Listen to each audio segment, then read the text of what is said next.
Comparto con ustedes la buena noticia de Jesucristo, según aparece en el Evangelio de Mateo, en el capítulo 22, versículos 34 al 40, y dice así. Cuando los fariseos se enteraron de que Jesús había hecho callar a los que venían del templo, se reunieron en el lugar donde estaba, y uno de ellos, que era doctor de la ley de Moisés, le preguntó para ponerlo a prueba.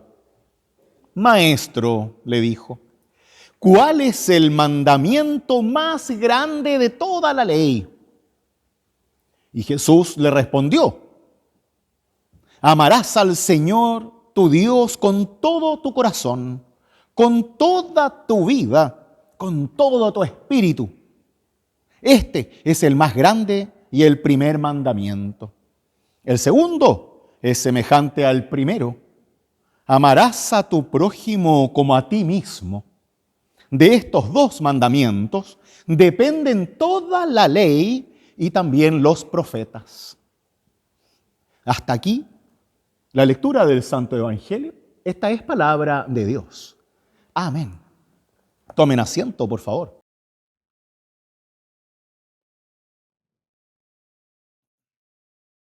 Gracia y paz de nuestro Señor Jesús sean con cada uno y cada una de ustedes.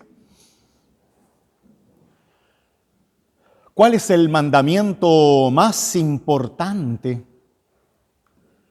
El mandamiento que nos ayuda a entender los demás. Porque como ustedes sabrán, en la Biblia hay muchos mandamientos. Para los judíos son 613. 613 mandatos que están en todo el Pentateuco, los primeros 5 libros de la Biblia, que de alguna manera u otra ordenaban su vida ritual y también social.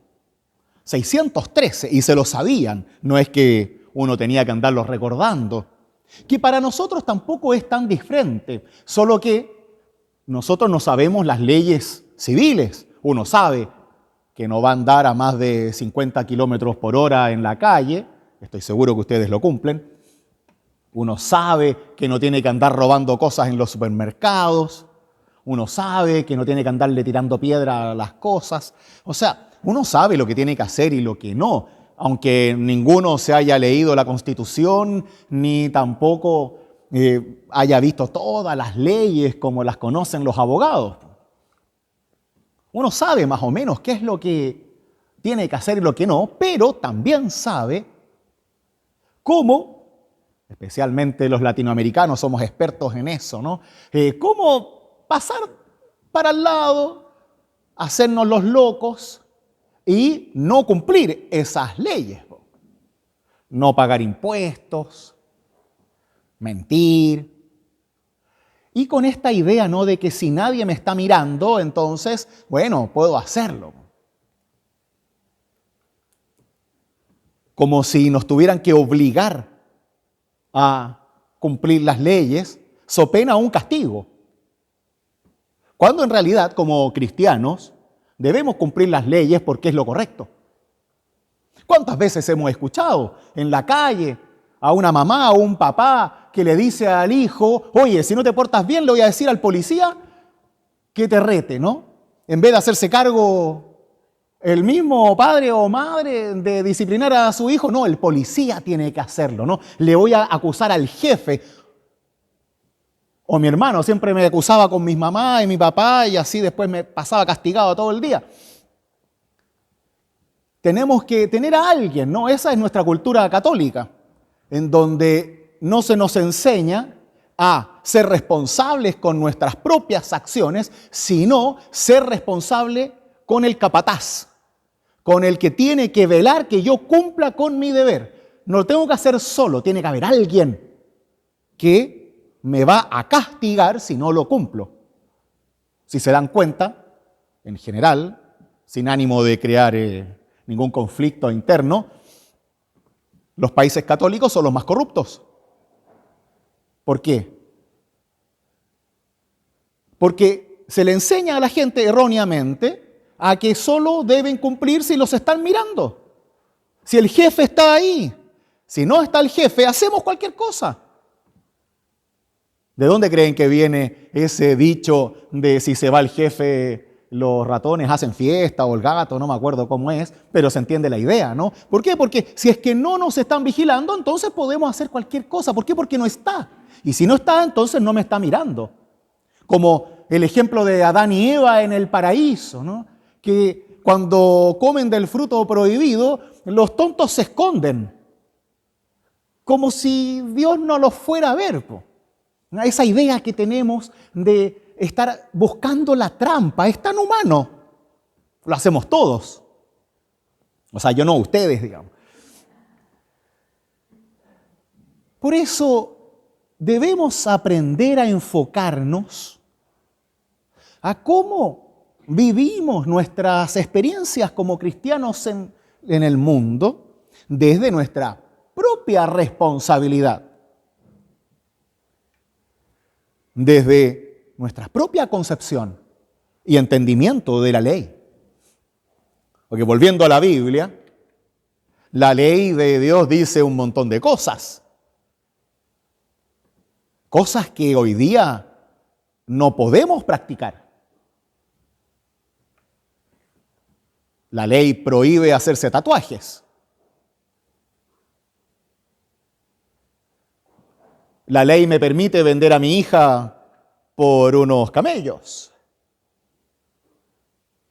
La ley de Moisés me permite matar a alguien que me va a robar una gallina en la casa. E incluso puedo apedrear a mi hija si tiene relaciones con un hombre fuera del matrimonio, que jamás va a suceder. Y así tenemos una lista larga de leyes que me permiten matar a un montón de personas. ¿O no recuerdan ustedes, por ejemplo, el relato de Jesús en Juan 8, cuando debe salvar a la mujer adúltera? Y dice, bueno, el que esté libre de pecado, que tire la primera piedra. ¿Por qué hace Jesús eso? Las personas que están tratando de matar por lapidación, apedreadas a esa mujer que se metió con un hombre casado o al revés, estaba la ley, la podían matar, era lo correcto, entre comillas. La ley lo permite y hasta dice que casi es bueno que lo haga. ¿Por qué? Porque la mujer es mala, pero la ley era injusta. ¿Por qué? Porque estaba sola. El hombre con el cual cometió el adulterio no desapareció. A nadie le importaba. Es como antes, cuando se echaba a las mujeres embarazadas de los colegios y el hombre que la había embarazado estaba ahí, seguía estudiando y no se hacía cargo de nada, ¿no? Bueno, así era antes también. Entonces, Jesús detiene esa injusticia. ¿Por qué? Porque aunque la ley lo permite, no significa que sea correcto. ¿O acaso nos va a mandar agarrando a piedrazos cada vez que podamos hacerlo porque una ley lo permite? Por eso, cuando le preguntan a Jesús sobre el mandamiento más importante, no está refiriéndose a ninguno de los 10 mandamientos, ni de los otros que nos permiten condenar la vida de los demás, sino todo lo contrario. Nos muestra un mandamiento que es el del amor a Dios por sobre todas las cosas y con todo lo que somos y tenemos, para que a través de ese mandamiento podamos leer los demás. De tal manera que antes de golpearte con la Biblia en la cabeza y decirte todo lo malo que eres, etcétera, etcétera, yo deba preguntarme primero si lo que yo quiero hacer contigo está dentro del amor de Dios, no dentro de la legislación ritual ni civil. Porque una cosa es que haya leyes que me permitan asesinar personas y otra es que debamos hacerlo de verdad, ¿o no? El problema es que a veces nos gusta mucho condenar a los demás cuando hacen lo que a mí no me gusta. Es como cuando se persigue a los homosexuales o toda la diversidad sexual como si fuera el tema de la Biblia, digamos. Hay un versículo que dice que a un hombre que se acuesta con otro hombre también tienen que echarlo. A las mujeres no se habla, pueden ser lesbianas sin ningún problema, es solo contra los hombres, ¿ah? Pero se toma ese versículo, el único en toda la Biblia, como si fuera el tema central de Jesús, de la Biblia, del Antiguo Testamento, el Nuevo, toda la historia, como si la salvación dependiera de lo que tú haces en la cama. O sea, imagínense, cuando se habla de la mentira, de la corrupción, de la falta de fe, de los engaños y de todas las otras cosas, 1000 veces en todas partes, pero no estamos peleando por eso. No, nos gusta más meternos entre los pantalones de la gente, como si eso fuera lo que define su ser. No es lo que hacemos aquí, al menos. ¿Por qué? Porque cuando Jesús nos da este mandamiento del amor y nos dice que el segundo es semejante al primero, que nuestra capacidad de amar debe estar consolidada en nuestra capacidad de amarnos entre nosotros, esto deja de ser un juego. Deja de abrirnos una posibilidad eterna de condena hacia los demás. Y más aún, nos obliga a repensar los juicios que yo hago con ustedes y ustedes conmigo desde ese mandamiento del amor. En donde por un lado mi estómago, lo visceral, mi mente, mi razón, me dice que cuando se equivocan yo debo golpearlos. La Biblia también dice que podemos golpear a los niños y que así aprenden mejor. Conmigo lo hicieron y no funcionó. ¿Es eso lo que debemos hacer? O mejor, repensamos esas normas que no son para salvación. Ojo, nadie se salva por golpearlo o no golpearlo. ¿Dónde está Cristo en aquello que hacemos? ¿Dónde está realmente Dios en aquello que pensamos? ¿Nos importa realmente o nos importa más tener la razón? Porque una cosa es leer la Biblia como un todo y otra es buscar el versículo que diga lo que yo quiero que diga para poder tirártelo en la cabeza, que es lo que se hace normalmente, ¿no? En una guerra de versículos para ver quién tiene la razón. Pero ¿es ese el espíritu de la ley? ¿Es ese realmente el espíritu de lo que Jesús nos enseña para que andemos discutiendo entre nosotros de quién tiene la verdad? Y que a la larga toda la historia de salvación, que los mandamientos se resumen a lo que cada uno de ustedes hace en su intimidad, en su vida privada. ¿No es mejor que nos ocupemos de qué tanto estamos capacitados para amar a los demás, aunque ames de una forma diferente a la mía? ¿No es mejor que estemos preocupándonos de qué tan corruptos somos, de qué tantas mentiras decimos, de qué tan violentos somos? Antes de empezar a ver esas pequeñeces que no sirven para nada. Porque el mandamiento nos dice, ama a Dios con todo lo que eres, incluso con tus pecados, con tu historia, con tus caídas, con tus traiciones, con todo lo que eres, ama a Dios. ¿Por qué? Porque solo si logras recibir el amor de Dios, vas a ser capaz de amar a los demás. Y desde ese amor también vas a poder amarte a ti mismo. Aunque mi esposa psicóloga no va a estar de acuerdo con esto, el camino del amor para nosotros es al revés. Eso de ámate a ti mismo para amar a los demás no existe desde el ámbito de la fe.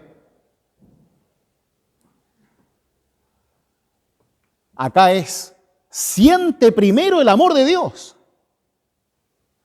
Primero siéntete amado por Dios gratuitamente, con lo que eres y con lo que no eres, con tus fracasos y tus victorias, con toda tu historia. Siente el amor de Dios. Y luego, vas a poder amar a los demás y a ti mismo. Pero esa cosa, como se postea continuamente en Instagram y en todas estas cuestiones, no, ámate a ti mismo, y sí, tienes que amarte a ti mismo y después a los demás, no existe. ¿Cómo te vas a amar a ti mismo si no conoces el amor? ¿Cómo vas a poder amarte a ti mismo si no te sientes amado gratuitamente? ¿Por qué? Porque ¿cómo me voy a amar si no me siento amado por mis padres? ¿Cómo me voy a amar a mí mismo si mi vida es un desastre? ¿Acaso me levanto en la mañana, miro el sol y digo, oh, qué bella es la vida cuando mi vida es un desastre? No, eso no sirve, eso no funciona. Solo si logro sentirme amado por Dios, por lo que soy, con todo lo que soy. Ese amor incondicional. No el amor condicional que damos nosotros. No, el incondicional. El sentirme amado incluso cuando estoy en el abismo. Sentirme amado cuando estoy en el error más grande. Sentirme amado con toda mi historia. Ahí, recién, creo en Dios. Ahí recién soy capacitado para amar. ¿Por qué? Porque lo sentí. Y sentí el amor gratuito de Dios. No ese que si yo te quiero pero tú me das, ¿no? Como el amor que tenemos con nuestros hijos. Claro, siempre se dice que los padres amamos incondicionalmente a nuestros hijos. O que las mamás aman más que los papás, mentira. El amor se aprende. Nadie nace amando. Si fuese así, tan instintivo, que todas las mamás aman a sus hijos, entonces nuestro mundo sería mucho mejor. No es automático. Uno aprende a amar a sus hijos. Uno aprende a amar a su pareja. Uno aprende a perdonar. Nadie nace sabiendo esas cosas. Y la mejor forma de hacerlo es primero recibiendo el amor de Dios, recibiendo el perdón de Dios. Y así te das cuenta de que sí se puede. Y que no depende de tus grandes capacidades, sino de que Dios lo hace contigo primero. Y ahí empiezas a darte cuenta que sí vale la pena amar y perdonar gratuitamente, como Dios lo hace con nosotros. Y el recuerdo de ello está siempre en la cruz. Para que ninguno de nosotros se olvide que el amor de Dios, el perdón de Dios, es gratuito e incondicional. Nosotros lo recibimos para poder hacer de nuestras vidas mejores, más capacitados para el amor y el perdón. No por nuestros grandes dones, sino porque lo sentimos de Dios. Y desde ese amor interpretamos todo lo que aparece en la Biblia. Cada palabra, cada verso, cada mandamiento, nos ponemos unos lentes que son la cruz de Cristo y con eso aprendemos a leer la Biblia completa para que nunca usemos la palabra de Dios para condenar, para apedrear, para asesinar a las personas, como se ha hecho a lo largo de toda la historia, sino para recibir de Dios lo que Dios nos quiere dar. No leyes para que nos destruyamos, sino leyes para que aprendamos a vivir libres y en paz entre nosotros, sin hacernos daño, sin mentirnos, sin robarnos, sin quitarnos a las parejas, sin hacernos daño. Para eso están los mandamientos. No es para que nos sintamos culpables, no, es para que aprendamos a vivir entre nosotros, porque si no los cumplimos, lo vamos a pasar mal. Listo. Nadie se gana el cielo por cumplir los 10 mandamientos, ni los 613, sino por la fe en Cristo Jesús, una fe que es gratis y que te la da Dios. Ni siquiera es parte de tu esfuerzo. Tu esfuerzo es haber venido hoy con la lluvia a la iglesia y ahí estás cumpliendo con el hecho de estar aquí para ser mejor. Aunque te hayan obligado, estás aquí para ser mejor, para tomar en serio tu vida de fe, para que puedas reconocer precisamente, que dentro de todo lo que somos, hoy podemos celebrar el amor gratuito de Dios, como no lo conocemos afuera, para que así nosotros también nos habilitemos, nos capacitemos lentamente en compartir ese mismo amor, ese mismo perdón, con la misma paciencia que Dios tiene con nosotros, también con los demás. Pues que sea Dios quien haga eso posible, porque el verdadero milagro aquí es que tú y yo seamos capaces de amarnos entre nosotros a pesar de nuestras diferencias, solo porque nos sentimos amados por Dios. Que así sea en vuestra propia experiencia de fe. Amén.